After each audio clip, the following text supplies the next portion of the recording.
ഈ വീഡിയോയിൽ ഈ റഷ്യ ഉക്രൈൻ ഇസ്രായേൽ ഗാസ ഈ യുദ്ധങ്ങളൊക്കെ നടന്നുകൊണ്ടിരിക്കുന്ന ഒരു സാഹചര്യത്തിൽ പല രാജ്യങ്ങളും യുദ്ധം നിർത്താൻ വേണ്ടിയിട്ട് കിണഞ്ഞ് പരിശ്രമിക്കുന്നുണ്ട്. ഇപ്പോൾ ഈ ഒരു അവസ്ഥയിൽ ഏതാണ്ട് 100 കമ്പനികൾ, ആയുധം വിൽക്കുന്ന കമ്പനികൾ 2024 മികച്ച സെയിൽസ് കാഴ്ചവെച്ചിട്ടുണ്ട്. ഈ സെയിൽസ് എന്ന് പറഞ്ഞാൽ ചെറിയ എമൗണ്ട് ഒന്നല്ല. 2024 മാത്രം അവരുണ്ടാക്കിയ റവന്യൂവിൻ്റെ കണക്കെന്ന് പറഞ്ഞാൽ $679 ബില്യൺ. ഇതാണ് ഈ കമ്പനികൾ ഉണ്ടാക്കിയിരിക്കുന്ന നേട്ടം. അപ്പോൾ ഇതിനകത്ത് ഏതൊക്കെ രാജ്യങ്ങൾ എത്ര ബില്യൺ കണക്കിലെ ഡോളേഴ്സാണ് ഇവർ നേടിയിരിക്കുന്നത്, ഇതിൻ്റെയൊക്കെ പശ്ചാത്തലം ഇതാണ് നമ്മൾ നോക്കുന്നത് ഈ വീഡിയോയിൽ. വളരെ പ്രാധാന്യമുണ്ട് ഈ വീഡിയോയ്ക്ക്. കാരണം വേറൊന്നും കൊണ്ടല്ല, പലരും കണ്ണ് നിറഞ്ഞ് അയ്യോ യുദ്ധം നിർത്തണം, സമാധാനം കൊണ്ടുവരണം എന്നൊക്കെ പറഞ്ഞുകൊണ്ട് ഇറങ്ങിത്തിരിക്കുമ്പം ഇവരുടെയൊക്കെ പുറകിലുള്ള ഈ താല്പര്യങ്ങൾ എന്താണ്, ഏതൊക്കെ കമ്പനികൾക്ക് എന്തൊക്കെ താല്പര്യങ്ങളാണ് ഉള്ളത്, ഈ യുദ്ധത്തിൽ എത്രയോ ആൾക്കാരുടെ ജീവൻ പൊലിയുന്നുണ്ട്.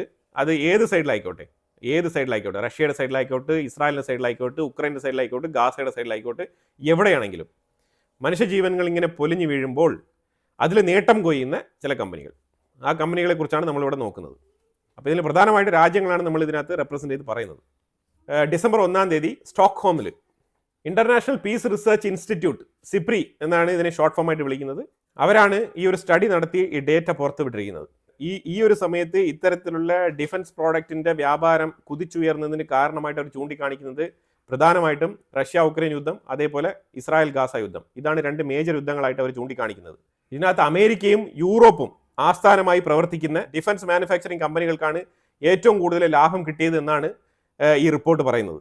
2018 ശേഷം വളരെ ദയനീയമായ അവസ്ഥയിൽ പൊയ്ക്കൊണ്ടിരുന്ന പല കമ്പനികൾക്കും, അതായത് റവന്യൂ ഒട്ടും തന്നെ ഇല്ലാത്ത രീതിയിൽ നഷ്ടക്കച്ചവടം നടത്തിക്കൊണ്ടിരുന്ന പല കമ്പനികൾക്കും 2024 എന്ന് പറഞ്ഞ ഒറ്റ വർഷം കൊണ്ട് തന്നെ അവർക്ക് ടോപ്പ് റവന്യൂവിൽ അവർക്ക് എത്താൻ കഴിഞ്ഞു എന്നുള്ളതാണ് യാഥാർത്ഥ്യം. അതായത് ഈ യുദ്ധങ്ങൾ നീണ്ടു പോവുക. ഇസ്രായേൽ ഗാസ തുടങ്ങുന്നതിന് മുമ്പ് തന്നെ റഷ്യ ഉക്രൈൻ തുടങ്ങി. അപ്പം റഷ്യ ഉക്രൈൻ ആയിക്കോട്ടെ, ഇസ്രായേൽ ഗാസ ആയിക്കോട്ടെ, ഇവർ എത്രത്തോളം നീണ്ട കാലയളവിലേക്ക് യുദ്ധം നടത്തുന്നോ അത്രത്തോളം ഹാപ്പിനെസ് ഇൻഡെക്സ് കൂടുകയാണ് ഈ ഡിഫൻസ് മാനുഫാക്ചറിങ് നടത്തുന്ന കമ്പനികൾ പ്രവർത്തിക്കുന്ന കമ്പനികൾക്കും രാജ്യങ്ങൾക്കും. അതിൻ്റെ ടാക്സ് റവന്യൂ ഒക്കെ ഈ കമ്പനികളിൽ നിന്നും ഈ രാജ്യങ്ങൾക്ക് തന്നെയാണ് കിട്ടുന്നത്. അപ്പോൾ ഈ സിപ്രിയിലെ ഉദ്യോഗസ്ഥനായിട്ടുള്ള ഗവേഷകൻ ലോറൻസോയാണ് ഈ ഒരു ഡീറ്റെയിൽഡ് സ്റ്റഡി നടത്തിയത്. പക്ഷേ ഇതിന് നേരെ ഓപ്പോസിറ്റാണ് ഏഷ്യൻ സൈഡിൽ ഏറ്റവും കൂടുതൽ അങ്ങ് ആയുധങ്ങളൊന്നും വലിയ രീതിയിൽ വിൽപ്പനയായി പോയിട്ടില്ല. ആയുധങ്ങളുടെ റവന്യൂ നമ്മൾക്ക് ഏഷ്യൻ സൈഡിൽ വളരെ കുറവാണ്. അതിന് പ്രധാനപ്പെട്ട കാരണം ഏറ്റവും ഡോമിനേറ്റഡ് ആയി നിൽക്കുന്ന ഏറ്റവും വലിയൊരു രാജ്യമാണ് ഏഷ്യൻ സൈഡിൽ ചൈന. ഇന്ത്യ വളർന്നു വരുന്നതേ ഉള്ളൂ ഈ ഒരു ആയുധ കച്ചവട മേഖലയിൽ. നമുക്ക് നമ്മുടേതായിട്ടുള്ള ഒരു കപ്പാസിറ്റിക്ക് അനുസരിച്ചുള്ള ഒരു വർധനവുണ്ട്. പക്ഷേ ആഗോള കമ്പോളത്തിൽ നമ്മൾ ഇറങ്ങി നോക്കുമ്പോഴത്തേക്കും നമ്മളെക്കാളും ഭീമന്മാരായിട്ട് ചൈന, അമേരിക്കയൊക്കെ തന്നെയാണ് ഉള്ളത്. പക്ഷേ ചൈനയുടെ ആയുധങ്ങൾക്ക് മേലുള്ള ആ വിശ്വാസക്കുറവാണ് ഏറ്റവും കൂടുതൽ ആൾക്കാർ ചൈനീസ് സാധനങ്ങൾ പർച്ചേസ് ചെയ്യുന്നതിൽ നിന്നും, പ്രത്യേകിച്ച് ഡിഫൻസ് മേഖലയുമായിട്ട് ബന്ധപ്പെട്ട സാധനങ്ങൾ പർച്ചേസ് ചെയ്യലിൽ നിന്നും വിട്ടു നിൽക്കാനുള്ള ഒരു പ്രേരണയായത് എന്നാണ് ഈ റിപ്പോർട്ട് പറയുന്നത്. അപ്പോൾ അതുകൊണ്ട് ഏഷ്യൻ സൈഡിൽ കൂടുതൽ നമ്മൾ ഫോക്കസ് ചെയ്യേണ്ടതില്ല. ഇതിൽ ഏറ്റവും കൂടുതൽ ഈ ഒരു യുദ്ധങ്ങളിൽ നേട്ടം കൊയ്തത് വെസ്റ്റേൺ രാജ്യങ്ങൾ, അതുപോലെ അമേരിക്ക, യൂറോപ്യൻ രാജ്യങ്ങൾ ഉൾപ്പെടെയുള്ള പണ്ടത്തെ അതേ കൊളോണിയൽ ശൈലിയിൽ പ്രവർത്തിക്കുന്ന, ആ കൊളോണിയൽ മൈൻഡ് സെറ്റുള്ള ആ രാജ്യങ്ങൾ തന്നെയാണ് നേട്ടം കൊയ്തിരിക്കുന്നത്. അത് പുള്ളിക്കാരൻ പറഞ്ഞു വെച്ചിരിക്കുന്നത് ഏഷ്യ ഓഷ്യാനിക് മേഖലയിൽ ആയുധക്കച്ചവടം കുറവായിരുന്നു താരതമ്യേന എന്നാണ് പറഞ്ഞിരിക്കുന്നത്, വെസ്റ്റിനെ കമ്പയർ ചെയ്ത് നോക്കുമ്പോൾ. ഇസ്രായേൽ ഗാസ, റഷ്യ ഉക്രൈൻ ഈ യുദ്ധങ്ങളുമായിട്ട് ബന്ധപ്പെട്ട് പല കമ്പനികളും പൂട്ടിക്കെട്ടേണ്ട വക്കിൽ നിന്നിരുന്ന കമ്പനികളൊക്കെ പല പുതിയ ലൈനപ്പ് കമ്പനികൾ ഓപ്പൺ ചെയ്ത് ആയുധങ്ങൾ വിറ്റഴിക്കുകയായിരുന്നു എന്നാണ് പറഞ്ഞു വെക്കുന്നത്. അവരുടെ പ്ലാന്റുകൾ എക്സ്പാൻഷൻ നടത്തിയിട്ടുണ്ട്. അതായത് അവർക്കൊരു ഫ്രഷ് മൂവ്മെൻ്റ് ആണ്, അവരൊന്ന് റിജുവിനേറ്റ് ആയിരിക്കുകയാണ്. ഇസ്രായേൽ ഗാസ യുദ്ധത്തിലും അതേപോലെ റഷ്യ ഉക്രൈൻ ആ ഒരു യുദ്ധത്തിലും, രണ്ട് യുദ്ധങ്ങളിലും നല്ല രീതിയിലുള്ള നേട്ടം കൊയ്തിരിക്കുകയാണ്. ഇതിനകത്ത് നമ്പർ 1 അമേരിക്കയാണ്. അമേരിക്കൻ പ്രതിരോധ മാനുഫാക്ചറിങ് കമ്പനികൾ കനത്ത ലാഭം നേടി എന്നാണ് എഴുതിയിരിക്കുന്നത്. അവരുടെ ലാഭത്തിൻ്റെ കണക്ക് വളരെ വ്യക്തമായിട്ട് കൊടുത്തിട്ടുണ്ട്. സിപ്രിയുടെ വിവരപ്രകാരം 100 ടോപ്പ് ലെവൽ കമ്പനികളിൽ ഫസ്റ്റ് 39 അമേരിക്കൻ കമ്പനികളാണ്. ഈ 39 അമേരിക്കൻ കമ്പനികളിൽ 30 മികച്ച വരുമാനം നേടിയിട്ടുണ്ട്. അതിലൊന്ന് Lockheed Martin, Northrop Grumman, General Dynamics. ഈ കമ്പനികളെല്ലാം ടോപ്പ് ലെവലിലാണ് വരുമാനം നേടിയിരിക്കുന്നത്. ഇതിൽ F-35 fighter jet, Columbia class submarine, Sentinel ICBM, ഇമാതിരിപ്പെട്ട സാധനങ്ങളെല്ലാം തന്നെ അമേരിക്കയിൽ നിന്നും ഏറ്റവും കൂടുതൽ. ഇപ്പോൾ F-35 നോക്കിക്കഴിഞ്ഞാൽ ഏതാണ്ട് 35 ഇസ്രായേൽ ഗാസ യുദ്ധം തുടങ്ങിയതിന് ശേഷം ഇസ്രായേൽ ഓർഡർ കൊടുത്താണ് F-35. അതിൽ പലതും കൊണ്ട് ഇസ്രായേൽ ലെബനാൻ്റെ ഉള്ളിലും അതേപോലെ ഇറാൻ്റെ മേളിലും ഗാസയ്ക്കുള്ളിലൊക്കെ ബോംബിടാൻ വേണ്ടിയിട്ട് F-35 അവർ ഉപയോഗിച്ചു. ഇപ്പോൾ ഏതാണ്ട് 75 ഇസ്രായേലിൻ്റെ പക്കലുണ്ട് ഈ F-35 ഫൈറ്റർ ജെറ്റ്. അത് ഇസ്രായേലിന് വേണ്ടിയിട്ട് സ്പെസിഫിക് ആയിട്ട് പല മോഡുലേഷൻസും വരുത്തിക്കൊണ്ട് അതിൻ്റെ മോഡിഫിക്കേഷൻസ് ഒക്കെ റെഡിയാക്കിക്കൊണ്ടാണ് ഇസ്രായേലിന് അത് സപ്ലൈ ചെയ്തത്. അതേസമയം ഇപ്പോൾ നിങ്ങൾ നോക്കൂ, സൗദി അറേബ്യയുമായിട്ട് വരെ F-35 ഇപ്പോൾ ഡീൽ ഉറപ്പിച്ചിരിക്കുകയാണ്. എന്നാൽ ഇസ്രായേലിന് കൊടുത്ത അത്തരത്തിലുള്ള അഡ്വാൻസ്ഡ് സ്പെസിഫിക്കേഷൻസ് വെച്ചുകൊണ്ടുള്ള ഒരു ഡീലല്ല ഇപ്പോൾ നടത്തിയിരിക്കുന്നത്. അപ്പോൾ അതുകൊണ്ട് സൗദി അറേബ്യയ്ക്ക് F-35 കൊടുക്കുന്നതിൽ ഇസ്രായേൽ ബേജാറാവേണ്ട ആവശ്യമില്ല എന്നാണ് അമേരിക്ക തൽക്കാലം പറഞ്ഞു വെച്ചിരിക്കുന്നത്. പക്ഷേ ഇതുവരെ അതുമായിട്ട് ബന്ധപ്പെട്ട കൺഫേം ആയിട്ടുള്ള ഡീല് നടന്നിട്ടില്ല. ജസ്റ്റ് അതിൻ്റെ പ്രൈമറി ഡിസ്കഷനാണ് ജസ്റ്റ് നടന്നിരുന്നത്. അതുപോലെ യൂറോപ്പിലാണെങ്കിൽ ഈ ടോപ്പ് 100-ൽ 26 യൂറോപ്യൻ കമ്പനികൾ ഈ ഡിഫൻസ് മാനുഫാക്ചറുമായിട്ട് ബന്ധപ്പെട്ട ലിസ്റ്റിലുണ്ട്.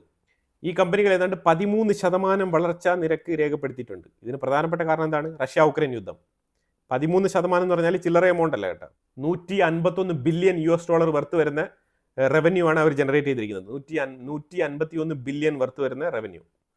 അതായത് റഷ്യയുടെ ഭീഷണിയെ ചൊല്ലി ഉക്രൈൻ ആയുധം വിൽക്കുന്നു എന്നുള്ള രീതിയിൽ കൊടുത്തതാണ്. അമ്യൂണിഷൻസ് ആയിക്കോട്ടെ, അതേപോലെ ഈ യുദ്ധങ്ങൾ എന്ന് പറയുമ്പോഴത്തേക്കും ശരിക്കും ഇവർ പറയുന്ന രീതിയിലുള്ള ഇവരുടേതായിട്ടുള്ള പാറ്റന്റ് റൈറ്റ് പ്രോഡക്ട്സ് ഉണ്ടല്ലോ. അതായത് ഇവരുടെ എയർ ഡിഫൻസ് സിസ്റ്റം, അതുപോലെ തന്നെ സ്വീഡന്റെ ഗ്രിപ്പൻ ഫൈറ്റർ ജെറ്റ്, ഇതേപോലത്തെ ഇവരുടെ ബ്രാൻഡ് മാർക്കായിട്ടുള്ള സാധനങ്ങളൊന്നും ഇവർ കൊടുക്കത്തില്ല. അതൊക്കെ ഇവർ ജസ്റ്റ് പറഞ്ഞുകൊണ്ടിരിക്കും.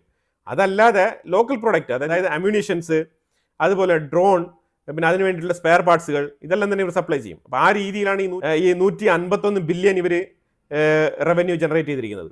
അപ്പോൾ ഇത് റഷ്യ ഉക്രൈൻ യുദ്ധം ഒരു 2028-29 വരെയൊക്കെ മുന്നോട്ട് പോട്ടെ എന്ന് യൂറോപ്പ് പറയുന്നതിൻ്റെ ഒരു ഐഡിയ ഇത് തന്നെയാണ്. ഇപ്പം നമ്മളിത് പറഞ്ഞുകൊണ്ടിരിക്കുന്ന 2024 കണക്കാണ്. 2025 അവസാനിക്കാറായി. അപ്പോൾ ഇനി ഒരു വർഷത്തെ കണക്ക് കൂടി വരേണ്ടതുണ്ട്. അപ്പോൾ അത് ഈ ലാഭം ഇതിൻ്റെ ഇരട്ടിയാവാനാണ് സാധ്യത. അത് നമുക്ക് 2026 നമുക്കത് അറിയാൻ പറ്റും എത്രയാണ് അവരുടെ റവന്യൂ എന്നുള്ളത്.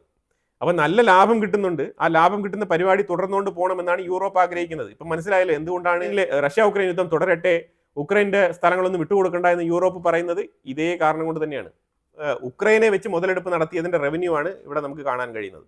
ഇതിൽ പ്രധാനപ്പെട്ട കരാറിൽ ഉക്രൈന് വേണ്ടിയിട്ട് ആർട്ടിലറി ഷെൽസ് നിർമ്മിക്കുന്നതിനാണ് ഏറ്റവും കൂടുതൽ റവന്യൂ ജനറേറ്റ് ചെയ്തിരിക്കുന്നത്. അതായത് ഈ റവന്യൂ കൊണ്ട് എന്താണ് ചെയ്യുന്നത് പറഞ്ഞാൽ പുതുതായിട്ട് മാനുഫാക്ചറിങ് യൂണിറ്റുകൾ സ്ഥാപിക്കുകയാണ്, എക്സ്പാൻഷൻ നടത്തുകയാണ്. കാരണം ഇവരുടെ താല്പര്യം എന്ന് പറഞ്ഞാൽ 2029-30 വരെയൊക്കെ ഇങ്ങനെ യുദ്ധം നടത്തിക്കൊണ്ട് മുന്നോട്ട് പോകാമെന്നുള്ളതാണ്. അത്രത്തോളം റവന്യൂ ജനറേറ്റ് ചെയ്യാം. റഷ്യയെ അറ്റാക്ക് ചെയ്യാൻ വേണ്ടിയിട്ട് ആയുധം ഉൽപ്പാദിപ്പിച്ച് ഉക്രൈന് കൊടുക്കാം.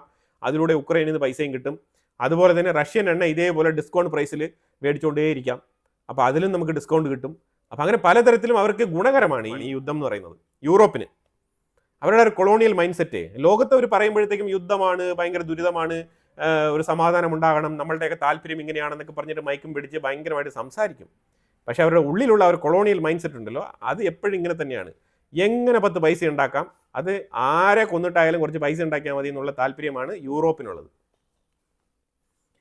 ഇതിന് ചെറുതായിട്ടെങ്കിലും ഒന്ന് തടയിടാൻ കഴിഞ്ഞത് ചൈനയ്ക്കാണ്. ചൈനയുടെ റെയർ എർത്ത് എലമെന്റ്സ് യൂറോപ്പിലേക്ക് കയറ്റി അയക്കുന്നില്ല എന്നുള്ള തീരുമാനം, യൂറോപ്പിലേക്ക് മാത്രമല്ല ചൈനയുടെ റെയർ എർത്ത് എലമെന്റ്സിന്റെ സപ്ലൈ ഈ ഒരിടയ്ക്ക് നിർത്തി വെച്ചിരുന്നു പൂർണ്ണമായിട്ടും. ട്രംപ് വന്നിട്ട് താരിഫൊക്കെ പ്രഖ്യാപിച്ചതോടുകൂടി ചൈന കംപ്ലീറ്റ് കടയങ്ങ് അടച്ചു പൂട്ടിയിരുന്നു. ആ അടച്ചുപൂട്ടലിലാണ് ശരിക്കും യൂറോപ്പ് പെട്ടത്. യൂറോപ്പ് പെട്ടതെന്ന് പറഞ്ഞാൽ അത് റെയർ എർത്ത് എലമെന്റ്സിന്റെ സപ്ലൈ കുറഞ്ഞതോടുകൂടി ഇവരുടെ മാനുഫാക്ചറിങ്ങിന്റെ ആ ഒരു കപ്പാസിറ്റിയും കൂടി കുറഞ്ഞു. അത് ശരിക്കും അവരെ വല്ലാത്ത രീതിയിൽ ബുദ്ധിമുട്ടിലാക്കി. അത് സംഗതി തിരിച്ചറിഞ്ഞുകൊണ്ടാണ് അവർ മറ്റുള്ള പല രാജ്യങ്ങളിൽ നിന്നും റെയർ എർത്ത് എലമെന്റ്സ് ഒക്കെ മേടിക്കാൻ വേണ്ടിയിട്ട് ട്രൈ ചെയ്തിരുന്നെങ്കിലും ചൈനയുടെ മേളിൽ വീണ്ടും കഠിനമായ രീതിയിലുള്ള പ്രഷർ, സാങ്ഷൻസ് ഒക്കെ കൊണ്ടുവന്നത്. പക്ഷേ എന്ത് ഉപരോധം കൊണ്ടുവന്നിട്ടും ചൈന ഒരു വിട്ടുവീഴ്ചയ്ക്കും തയ്യാറല്ലായിരുന്നു. അതിന് പ്രധാനമായിട്ട് അമേരിക്കൻ പ്രസിഡന്റ് എടുത്ത തീരുമാനം, ഈ താരിഫിനെ പറഞ്ഞുള്ള ഭീഷണി ഉണ്ടല്ലോ, ഞാൻ 250%, 300%, 400% ഒരു തരം, 2 തരം, 3 തരം എന്നൊക്കെ പറഞ്ഞുകൊണ്ട് ട്രംപ് ഭയങ്കരമായിട്ട് താരിഫ് ഭീഷണിയായിരുന്നു. അത് ശരിക്കും പറഞ്ഞൊരു കോമഡി ആയിട്ട് മാറിയിരിക്കുകയാണ് ഇപ്പം ട്രംപ് താരിഫ് എന്ന് പറയുമ്പോൾ തന്നെ മറ്റുള്ളവർക്കൊക്കെ ചിരിയാണ് വരുന്നത്. ശരിക്കും പറഞ്ഞാൽ ലോക നേതാക്കളൊക്കെ അത് കേൾക്കുമ്പോൾ തമാശ രൂപേണയാണ് അതിപ്പോൾ നോക്കിക്കാണുന്നത്. ആ രീതിയിലായിട്ടുണ്ട് ഇപ്പം താരിഫ് കോമഡി എന്നായിട്ടുണ്ട്. അപ്പോൾ ചൈന എടുത്ത തീരുമാനത്തിൽ ട്രംപിനെതിരെ വളരെ ഉറച്ച തീരുമാനമാണ് എടുത്തിരുന്നത്. അത് ട്രംപിനെതിരെ എടുത്തതാണെങ്കിലും യൂറോപ്പിനെ വല്ലാത്ത രീതിയിൽ അത് ബാധിച്ചു. യൂറോപ്പിന് അപ്പോഴാണ് തിരിച്ചറിവ് കിട്ടിയത്, ചൈന ഇല്ലെങ്കിൽ നമുക്ക് ആയുധങ്ങൾ പോലും ഉൽപ്പാദിപ്പിച്ച് റഷ്യക്കെതിരെ കൊടുക്കാൻ പറ്റില്ല എന്നുള്ള ഒരു തിരിച്ചറിവിലേക്ക് അവർ എത്തിപ്പെട്ടത്. ആ ഒരു പോയിന്റും പുള്ളിക്കാരൻ ഇതിനകത്ത് വളരെ വ്യക്തമായിട്ട് പറഞ്ഞു വെക്കുന്നുണ്ട്. പിന്നീട് അവർ ചൈനയുമായിട്ടൊക്കെ സംസാരിച്ച് ഇടയ്ക്കൊക്കെ കുറച്ചൊക്കെ റെയർ എർത്ത് എലമെന്റ്സ് ഒക്കെ വാങ്ങിച്ച് ഇപ്പോൾ ഇച്ചിരി റിലാക്സേഷൻ ഒക്കെ ഉണ്ട്. പക്ഷേ എന്നാലും അവർക്ക് വേണ്ടുവോളം ഈ റെയർ എർത്ത് എലമെന്റ്സ് കിട്ടുന്നില്ല എന്നുള്ളതാണ് മനസ്സിലാക്കാൻ പറ്റുന്നത്. അമേരിക്കയ്ക്കും വേണ്ടുവോളം റെയർ എർത്ത് എലമെന്റ്സ് ചൈന കയറ്റി അയക്കുന്നില്ല. പല സാധനങ്ങൾക്കും ഇപ്പോഴും റെസ്ട്രിക്ഷൻസ് ഉണ്ട്. അതിൻ്റെ ഒരു ബുദ്ധിമുട്ടും അതിൻ്റെ ഒരു വിഷമവുമാണ് അമേരിക്ക ചൈനയോട് ഇപ്പോൾ കാണിച്ചുകൊണ്ടിരിക്കുന്നത്. റഷ്യയിലുള്ള കമ്പനികളെല്ലാം തന്നെ സംയുക്തമായ രീതിയിൽ അവർക്ക് നല്ല രീതിയിലുള്ള വരുമാനം കിട്ടിയിട്ടുണ്ട്. അതായത് ഇവർക്ക് അമേരിക്കയ്ക്കും യൂറോപ്പിനും കിട്ടിയ അത്രത്തോളം വരുമാനം അവർക്ക് കിട്ടിയിട്ടില്ല. അവർക്ക് കിട്ടിയത് താരതമ്യേന ഏതാണ്ട് 31.2 ബില്യൺ US ഡോളർ വർത്ത് വരുന്ന ബില്യൺ കേട്ടോ 2 ബില്യൺ വർത്ത് വരുന്ന വരുമാനമാണ് റഷ്യക്ക് കിട്ടിയത്. കാരണം റഷ്യക്ക് എക്സ്പെൻസും കൂടുതലുണ്ട്. പക്ഷേ റഷ്യ ഇത്തരത്തിൽ പിടിച്ചു നിൽക്കുക എന്നുള്ളതിന് വലിയ കാര്യമാണ്. കാരണം അത്തരത്തിലുള്ള വലിയ GDP ഒന്നും ഇല്ല അവർക്ക്. പക്ഷേ ഈ യുദ്ധം സംഭവിച്ചതുകൊണ്ട് റഷ്യയുടെ ഉള്ളിലും അവരുടെ ഡിഫൻസ് മേഖലയിൽ വളരെ ശക്തമായിട്ടുള്ള റിസർച്ച് അനാലിസിസ് വർക്കുകൾ നടന്നിട്ടുണ്ട്. അപ്പോൾ അതുകൊണ്ട് അത് വീണ്ടും അവരെ കൂടുതൽ പുതിയ ഡെവലപ്മെൻറ്റുകളിലേക്ക് അവർ നയിക്കുകയാണ്. വെസ്റ്റ് ഏഷ്യയുടെ സൈഡിലും മിഡിൽ ഈസ്റ്റിൽ വെസ്റ്റ് ഏഷ്യയുടെ സൈഡിലും ഗണ്യമായ തോതിലുള്ള വർധനവും ആയുധ ഉൽപ്പാദന രംഗത്ത് ഉണ്ടായിട്ടുണ്ട്. ഏതാണ്ട് 9 കമ്പനികൾ 14% വളർച്ച രേഖപ്പെടുത്തിയിട്ടുണ്ട്. Almost 31 billion US dollar worth വരുന്ന കച്ചവടം അവരും നടത്തിയിട്ടുണ്ട്. ഇസ്രായേലിൽ 3 പ്രധാന കമ്പനികൾ 16% വളർച്ചാ നിരക്ക് രേഖപ്പെടുത്തിയിട്ടുണ്ട്. ഏതാണ്ട് 16.2 ബില്യൺ US ഡോളർ വരുമാനം. ഇതിലൊരു ചെറിയ ഭാഗം ഇന്ത്യക്കും കൂടി ഉണ്ട് എന്നുള്ളതാണ് യാഥാർത്ഥ്യം. ഈ സുപ്രധാന കമ്പനികളിൽ നിന്ന് വിളിക്കപ്പെടുന്ന ഒരു കമ്പനിയുടെ പ്രവർത്തനം ഇന്ത്യക്കുള്ളിലും കൂടിയുണ്ട്. എൽബിറ്റ് സിസ്റ്റം എന്ന് വിളിക്കും. ആ എൽബിറ്റ് സിസ്റ്റത്തിൻ്റെ കണക്കും കൂടി ഇതിനകത്ത് വരുന്നുണ്ട്. ഈ ഇസ്രായേൽ ഗാസ യുദ്ധത്തിന് ശേഷം ഇസ്രായേലിൻ്റെ ആയുധങ്ങൾക്ക് വേണ്ടിയിട്ടുള്ള ഡിമാൻഡ് വർദ്ധിച്ചിട്ടുണ്ട്. അതിന് പ്രധാനപ്പെട്ട കാരണം എന്ന് പറഞ്ഞാൽ ഇസ്രായേൽ നടത്തിയ വളരെ ഡോമിനേറ്റഡ് ആയിട്ടുള്ള പ്രകടനം. അത് ഗാസയിൽ മാത്രമല്ല ലെബനാൻ്റെ ഉള്ളിൽ ഇപ്പോഴും തുടരുന്നുണ്ട്. സിറിയയെ അടിച്ച് തകർത്ത് തരിപ്പണമാക്കിയത്, ഇറാൻ്റെ മേളിൽ നടത്തിയ പ്രകടനങ്ങൾ, ഇതെല്ലാം കൂടി ചേർന്നിട്ട് ഇസ്രായേൽ ശരിക്കും പറഞ്ഞാൽ വിജയകരമായിട്ട് അവരുടെ ആ ഒരു ഡോമിനേഷൻ, അത് ആയുധ കച്ചവടത്തിലായാലും ശരി, ഇന്റർണൽ സെക്യൂരിറ്റി ആയാലും ശരി തന്നെ, അതേപോലെ ഇന്റലിജൻസ് വിഷയങ്ങളിലും ശരി തന്നെ പല രീതിയിലും അവർക്ക് ഗുണകരമായിട്ടുണ്ട് ഈ ഒരു യുദ്ധം. തുർക്കിക്കും കിട്ടിയിട്ടുണ്ട് നേട്ടം. തുർക്കിയൊക്കെ പ്രധാനമായിട്ടും ഈ വെസ്റ്റ് ഏഷ്യയുടെ കണക്കിൽ ചേർക്കുന്ന രാജ്യങ്ങളാണ്. തുർക്കിയിലെ കമ്പനികൾ ഏതാണ്ട് 11% വളർച്ചാ നിരക്ക് രേഖപ്പെടുത്തിയിട്ടുണ്ട്. തുർക്കിയിലെ 3 കമ്പനികളുടെ പേരെടുത്ത് പറയുന്നുണ്ട്. അവർക്ക് ഏതാണ്ട് 10.1 ബില്യൺ US ഡോളർ വരുമാനം അവർക്ക് ലഭിച്ചിട്ടുണ്ട്. UAE സർക്കാരിൻ്റെ ഉടമസ്ഥതയിലുള്ള എഡ്ജ് ഗ്രൂപ്പ് എന്ന് പറഞ്ഞ ആ കമ്പനിക്ക് ഏതാണ്ട് 4.7 ബില്യൺ US ഡോളർ വർത്ത് വരുന്ന വരുമാനം ലഭിച്ചിട്ടുണ്ട്. ഇത്രമാത്രം കോംപ്ലക്സിറ്റി നിറഞ്ഞ ഈ ഒരു ഗ്ലോബൽ അന്തരീക്ഷം, ഇതിനകത്ത് നിന്നും വരുമാനം പല രീതിയിൽ കണ്ടെത്തിയിട്ടുണ്ട്. അപ്പോൾ ഈ വരുമാനങ്ങളുടെ കണക്കാണ് ഞാനിവിടെ പറഞ്ഞത്. പരമാവധി കമ്പനികളുടെ പേര് ഞാനിവിടെ എടുത്ത് പറഞ്ഞില്ല. ആകെ കൂടി ഇന്ത്യയിൽ പ്രവർത്തിക്കുന്ന ഒരു ഇസ്രായേൽ കമ്പനിയുടെ പേര് മാത്രമാണ് ഞാനിവിടെ പറഞ്ഞത്. അതായത് ഇതിനകത്ത് പല കമ്പനികളുടെയും പേര് വിവരങ്ങളുണ്ട്. അതൊന്നും തന്നെ നമ്മൾ ഒരു പ്രൊമോഷൻ എന്നുള്ള നിലയിൽ അത് കൊടുക്കുന്നില്ല, അത്രേ ഉള്ളൂ. ഇതാണ് യുദ്ധം കൊണ്ടുണ്ടായ ഒരു ലാഭം. ശരിക്കും പറഞ്ഞാൽ ബൈ പ്രോഡക്റ്റ്, യുദ്ധം നടക്കുമ്പോൾ ഉണ്ടാകുന്ന ഒരു ബൈ പ്രോഡക്റ്റ് എന്ന് തന്നെ പറയാം. ആ രീതിയിൽ ഉണ്ടായ ഒരു നേട്ടമാണ് ഈ രാജ്യങ്ങൾക്ക്. അതിൽ പ്രത്യേകിച്ച് അമേരിക്കയ്ക്കും യൂറോപ്യൻ രാജ്യങ്ങൾക്കാണ് ഏറ്റവും കൂടുതൽ നേട്ടം. അവർക്ക് തന്നെയാണ് ഈ യുദ്ധം മുന്നോട്ട് കൊണ്ടുപോകാൻ ഇത്രമാത്രം താല്പര്യങ്ങളും. ലെബനാൻ്റെ സൈഡിലേക്ക് ഇസ്രായേൽ കടുത്ത ആക്രമണങ്ങൾ, അവിടുത്തെ എസ്കലേഷൻ വല്ലാത്ത രീതിയിൽ ഉയർന്നിട്ടുണ്ട്. അപ്പോൾ അതിനെ തുടർന്ന് യുനിഫിൽ, അതായത് ഇസ്രായേലിനും ലെബനാനും നടുക്ക് നിന്നിരുന്ന UN സുരക്ഷാ സേന യുനിഫിൽ അവരുടെ എണ്ണത്തിൽ കുറവ് രേഖപ്പെടുത്തിയിട്ടുണ്ട്. അവരുടെ സാമഗ്രികളൊക്കെ എടുത്ത് അവർ മാറ്റിയിട്ടുണ്ട്. കാരണം വേറൊന്നുമല്ല, പറഞ്ഞാൽ ഇസ്രായേൽ ആ ഭാഗത്ത് ശരിക്കും തുരിതര ആക്രമണങ്ങൾ നടത്തുന്നത് കൊണ്ട് തന്നെയാണ്. അപ്പോൾ അവർക്ക് പിടിച്ചു നിൽക്കാൻ പറ്റുന്നില്ല. ശരിക്കും പറഞ്ഞാൽ യുനിഫിലിന് അവരുടെ സോൾജേഴ്സിന് എന്തെങ്കിലും സംഭവിക്കുമെന്നുള്ള ആ ഒരു തരത്തിലേക്ക് എത്തിയിരിക്കുകയാണ് കാര്യങ്ങൾ. അതാണ് സംഭവം. അതുപോലെ നെതന്യാഹു ഒരു കോൾ ഫോർ ചെയ്തിരിക്കുകയാണ് സിറിയയ്ക്ക്. അതോളം ബെഞ്ചമിൻ നെതന്യാഹു സിറിയയുമായിട്ട് ബന്ധപ്പെട്ട് പ്രത്യേകിച്ച് ഒരു പ്രഖ്യാപനം, അതായത് പറഞ്ഞിരിക്കുന്നത് സിറിയയ്ക്ക് ഏത് നേരത്ത് വേണമെങ്കിലും ഇസ്രായേലുമായിട്ട് ചർച്ച നടത്താം, ഓപ്പൺ ആയിട്ട് ഒരു ഡീലിന് വേണ്ടിയിട്ട് സമ്മതിക്കാം. ഈ ഡീൽ എന്ന് പറഞ്ഞാൽ എന്താണ്? ഇസ്രായേൽ ഇതുവരെ കൈയടക്കി വെച്ചിരിക്കുന്ന സ്ഥലങ്ങൾ, സിറിയയുടെ ഭാഗത്ത് ഗോലാൻ ഹെഡ്സ് ഉൾപ്പെടെ ഹെർമോൺ മലനിരകൾ തൊട്ട് താഴെ കൊനെഡ്ര വരെയുള്ള ആ സ്ഥലങ്ങൾ, പ്ലസ് ഇതിന് മുമ്പ് ഉണ്ടായിരുന്ന ബഫർ സോൺ, ആ ഏരിയ ഉൾപ്പെടെയുള്ള ഇസ്രായേൽ ഇപ്പോൾ ക്യാപ്ചർ ചെയ്ത് വെച്ചിരിക്കുന്ന സ്ഥലങ്ങളെല്ലാം തന്നെ ഇസ്രായേലിന് കൈമാറാനുള്ള എഗ്രിമെന്റ് തയ്യാറാക്കിക്കൊണ്ട് അങ്ങോട്ടും ഇങ്ങോട്ടും സംസാരിച്ച് ഒരു തീരുമാനത്തിലെത്താമെന്നാണ് നെതന്യാഹു പറഞ്ഞിരിക്കുന്നത്. അമേരിക്കയുടെ പക്കൽ നിന്നും സിറിയയിലേക്ക് അഹമ്മദ് അൽ ഷാറയ്ക്ക് നല്ല രീതിയിലുള്ള പ്രഷർ പോകുന്നുണ്ട്. അഹമ്മദ് അൽ ഷാറ തീർച്ചയായിട്ടും വഴങ്ങുന്നില്ല എന്നുണ്ടെങ്കിൽ സിറിയയുടെ ഭാവി ഇച്ചിരി ഡൗട്ട്ഫുൾ ആയിരിക്കും. കാരണം ആ രീതിയിലാണ് കാര്യങ്ങളുടെ പോക്ക്. ഇസ്രായേലിന്റെ കോയിൻ കൃത്യമായിട്ട് മൂവ് ചെയ്ത് തുടങ്ങിയിട്ടുണ്ട്. അല്ലാതെ റഷ്യയെ കൊണ്ട് അവിടെ ബോർഡറിൽ നിർത്തിക്കൊണ്ട് കളിക്കാം, ഇല്ലെങ്കിൽ തുർക്കിയുടെ സഹായം അങ്ങ് തേടിക്കളയാം എന്നൊക്കെ വിചാരിച്ചു കഴിഞ്ഞാൽ അത് നടക്കില്ല എന്നാണ് പറഞ്ഞുകൊണ്ടിരിക്കുന്നത് ഇസ്രായേൽ. അപ്പോൾ എന്തായാലും അവരുടെ സുരക്ഷയ്ക്ക് വേണ്ടിയിട്ട്, ഇസ്രായേലിന്റെ പ്രൊട്ടക്ഷന് വേണ്ടിയിട്ട് അവർ ഇത്രയും നാളും യുദ്ധം നടത്തിക്കൊണ്ടിരിക്കുന്നത് തന്നെ ഈ പ്രൊട്ടക്ഷന് വേണ്ടിയിട്ടാണ്. അപ്പോൾ ഇസ്രായേലിന്റെ മേളിൽ ഇനി ഒരു തരത്തിലും റോക്കറ്റ് വിട്ട് അറ്റാക്ക് നടത്താം എന്നുള്ള രീതിയിലുള്ള ഒരു അന്തരീക്ഷവും അവിടെ ആ ഒരു പരിസരത്ത് ഉണ്ടാവാൻ പാടില്ല എന്നുള്ളതിൽ ഇസ്രായേൽ ഉറച്ച തീരുമാനമാണ് എടുത്തിരിക്കുന്നതായിട്ട് മനസ്സിലാക്കാൻ പറ്റുന്നത്. അതുകൊണ്ട് തന്നെയാണ് Israel prime minister Benjamin Netanyahu ഈ രീതിയിൽ സ്ട്രൈറ്റ് ഫോർവേഡ് ആയിട്ട് ഒരു ഓപ്പൺ സ്റ്റേറ്റ്മെന്റ് സിറിയയ്ക്ക് നേരെ കൊടുത്തിരിക്കുന്നത്.